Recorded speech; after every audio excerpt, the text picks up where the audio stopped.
Assalamualaikum warahmatullahi wabarakatuh. Alhamdulillahi rabbil alamin wa bihi nasta'inu ala umurid dunya waddin. Nusalli wa nusallimu ala rasulihil amin sayyidina wa habibina wa syafi'ina Muhammadin wa ala alihi wa sahbihi ajma'in, amma ba'du. Ayuhal hadirun, ayuhal muslimun, ayuhal netizen, kami doakan semoga kita semua senantiasa dalam lindungan Allah Subhanahu wa taala dan selalu mendapat bimbingan Allah Subhanahu wa taala, diberikan pemahaman agama dengan benar oleh Allah Subhanahu wa taala. Amin ya rabbal alamin. Di kesempatan kali ini kami ingin meluruskan apa yang sudah dinyatakan oleh seorang Gus, yaitu Gus Muwafiq. Semoga Allah senantiasa menjaga beliau dan menjaga kita semua. Amin ya rabbal alamin. Dan sebelum kami menanggapi apa yang dinyatakan oleh Gus Muwafiq, perlu difahami terlebih dahulu kawan-kawan, bahwa ketika seorang YouTuber ahli sunnah wal jamaah atau YouTuber apapun ya, yang pada saat itu meluruskan pernyataan-pernyataan ataupun perbuatan yang memang jelas-jelas salah, kita harus legowo ya, kita harus menerima. Sebab apa? Sebab yang kita akan ikuti adalah sebuah kebenaran, bukan mengikuti seseorang. Dan kami berharap kepada para ustadz, para penceramah agar lebih berhati-hati lagi di dalam menyampaikan sebuah pernyataan di depan publik. Kasihan orang awam, khawatir orang awam itu akan mempercayai ataupun membenarkan pernyataan-pernyataan yang sangat ngawur, bahkan bisa menyesatkan umat Rasulullah Sallallahu Alaihi Wasallam. Ayo, kalau memang tidak tahu, sudah jangan bicara. Kalau memang lupa, dibuka lagi kitabnya, dibuka lagi apa yang akan menjadi referensinya. Itu lebih menyelamatkan umat Nabi Muhammad Sallallahu Alaihi Wasallam. Sebab di dalam menegakkan sebuah kebenaran, kita itu membutuhkan ilmu pengetahuan, bukan sekedar pengakuan ataupun berkuar-kuar. Kembali kepada Al-Quran, kembali kepada hadis. Gak cukup seperti itu, kita butuh ilmu. Dan untuk menegakkan sebuah kebenaran itu, kita tidak cukup berkuar-kuar ataupun berkata di depan publik begini: saya ada di PWI. Karena PWI lah satu-satunya organisasi yang punya komitmen untuk menjaga akidah umat Islam. Karena PWI lah satu-satunya organisasi yang punya komitmen untuk menjaga akidah umat Islam. Ibunya Nabi Adam itu namanya adalah Siti Anisa, Ummu Adam. Ini nggak pasti loh, nggak pasti. Ini menurut pendapat saya. Tidak cukup saudaraku kita berteriak-teriak saya ada di PWI, karena PWI lah satu-satunya organisasi yang berkomitmen ataupun punya komitmen untuk menjaga akidah umat Islam. Tidak cukup berteriak seperti itu. Giliran ada orang yang dekat dengan dirinya, sempat podcast dengan dirinya, membuat sebuah pernyataan tentang masalah akidah ini, masalah keyakinan. Dalam Islam, Nabi Adam alaihissalam itu kan tidak punya ibu, tidak dilahirkan, apalagi sampai berani menyebut nama ibu Nabi Adam, katanya Sayyidah An-Nisa. Ini sangat menyesatkan umat baginda Nabi Muhammad Sallallahu Alaihi Wasallam. Dan tentunya orang yang berteriak saya masuk di PWI karena PWI lah satu-satunya organisasi yang punya komitmen di dalam menjaga akidah umat Islam, seharusnya orang itu juga lantang menyuarakan kebenaran dan harus tegas menyatakan bahwa Nur Ihya itu sangat membahayakan umat di dalam masalah tersebut. Nah, sekarang mari kita dengarkan ceramah yang disampaikan oleh Gus Muwafiq ini. Ini sangat membahayakan umat baginda Nabi Muhammad Sallallahu Alaihi Wasallam seluruh dunia. Kalau nggak percaya ataupun kalian-kalian yang nanti mau membela, monggo kita itu adu data. Kita itu berargumen menggunakan sebuah data referensi dari para ulama. Sebab kalau hanya sekedar berbicara tanpa referensi, siapapun bisa. Ayo kita dengarkan terlebih dahulu dan kami akan membantah atau menanggapi ini karena kasihan kepada orang awam. Berikut ini videonya. Sholat itu kentut aja gak apa-apa kok. Sholat itu kentut aja gak apa-apa kok. Kalau madhabnya Maliki. Tapi jangan kelekeen karena Imam Malik mengatakan kentut tidak membatalkan wudhu. Tapi yang malah membatalkan wudhu. Sangat jelas sekali Gus Muwafiq mengatakan bahwa di dalam mazhab Imam Malik atau mazhab Maliki, kentut itu tidak membatalkan wudhu. Tetapi kalau bersendawa, contohnya ya, itu membatalkan wudhu. Jadi dalam mazhab Imam Malik, kentut katanya tidak membatalkan wudhu, sehingga sah-sah saja ketika kentut ikut mazhab Imam Malik, sholatnya sah. Tetapi kalau bersendawa atau apalah katanya Jawanya itu baru membatalkan.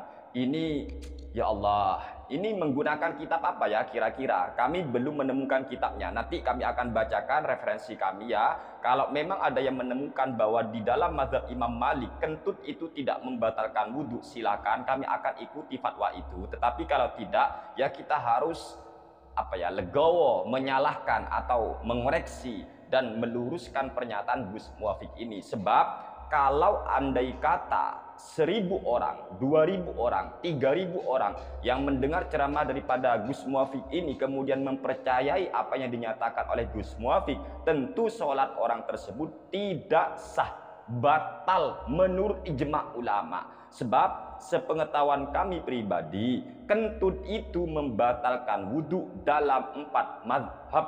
Ini sudah sepakat, mujma' alaih, sudah terjadi ijma konsensus ulama 4 mazhab, baik mazhab Imam Abu Hanifah, Imam Malik bin Anas maupun Imam Asy-Syafi'i dan Imam Ahmad bin Hambal. Tidak ada ulama yang mengatakan kentut itu tidak membatalkan wudhu.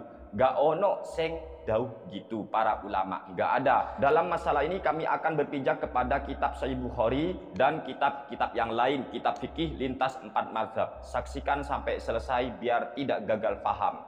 Dalam kitab Sahihul Bukhari, juz pertama, halaman 39, nomor hadis 135, haddatsana Ishaq bin Ibrahim al-Hanzali, qala akhbarana Abdur Razzaqi, qala akhbarana Ma'marun an Hammam bin Munabbih annahu sami'a Abu Hurairah radhiyallahu ta'ala anhu yaqulu, qala Rasulullah sallallahu alaihi wasallam, la tuqbalu salatu man ahdatsa hatta yatawaddaa. Qala rajulun min Hadramaut, mal hadatsu ya Abu Hurairah? Qala fusaun aw duratun. Menceritakan kepada kami Ishaq bin Ibrahim al-Hanzali, beliau berkata, mengabarkan kepada kami Abdur Razzaq, beliau berkata, mengabarkan kepada kami Ma'mar dari Hammam bin Munabbih, bahwasanya beliau mendengar sahabat Abu Hurairah radhiyallahu taala anhu berkata, Rasulullah Shallallahu Alaihi Wasallam bersabda, solatnya orang yang punya hadas itu tidak diterima sehingga dia berwudu. Lalu ada seorang pria dari Hadramaut, beliau bertanya, apa yang disebut dengan hadas itu wahai sahabat Abu Hurairah? Maka sahabat Abu Hurairah menjawab, fusaun au duratun. Kalau fusa itu kentut yang tanpa bunyi, namun kalau duratun itu kentut yang berbunyi atau nyaring. Dari hadis yang telah diriwayatkan oleh Imam Al-Bukhari ini sangat jelas sekali bahwasanya kentut itu membatalkan wudhu. Kemudian bagaimana tanggapan ulama ahli fikih lintas 4 mazhab? Di sini kami akan bacakan Kitabul Fiqhi alal Madzahibil Arba'ah, karya Syekh Abdurrahman Al-Jaziri, tepat pada juz pertama, halaman 74, terbitan Darul Kutubil Ilmiyah. Wa ammal ladzi yakhruju minad duburi fahuwal ghaitu warrihu. Wa qad bayyana fi awwali mabahitsi taharati hikmata naqdil wudu'i birrihi farji' ilaiha in syi'ta. Wa kullu hadhil asya'i mujma'un ala naqdil wudu'i biha. Sesuatu yang keluar dari dubur yaitu al-ghaitu warrihu, yaitu berak dan arrihu, kentut. Wa qad bayyana fi awwali mabahitsi taharati hikmata naqdil wudu'i birrihi. Dan sudah kami terangkan, sudah kami jelaskan di awal pembahasan masalah taharah tentang hikmah wudu itu batal disebabkan kentut. Farji' ilaiha in syi'ta. Silakan cross check ulang kalau Anda ingin. Wa kullu hadhil asya'i mujma'un ala naqdil wudu'i biha. Semua ini sudah disepakati oleh lintas 4 mazhab bahwa wudu itu batal ketika orang keluar kentut, batal wudunya. Ini sudah mujma', sudah konsensus kesepakatan ulama. baik mazhab Imam Abu Hanifah, Imam Malik, Imam Asy-Syafi'i maupun Imam Ahmad bin Hambal, tidak ada yang menyatakan kentut tidak membatalkan wudu. Enggak ono. Tidak seperti penjelasan yang sudah disampaikan oleh Gus Muwafiq, katanya Imam Malik atau dalam mazhab Maliki kentut itu tidak membatalkan wudu. Itu tidak bisa dibenarkan dan sangat membahayakan kaum muslimin. Dan apabila pernyataan Gus Muwafiq ini sampai diikuti oleh sebagian orang, maka ini sangat menyesatkan dan membahayakan bagi kaum muslimin, khususnya orang-orang awam.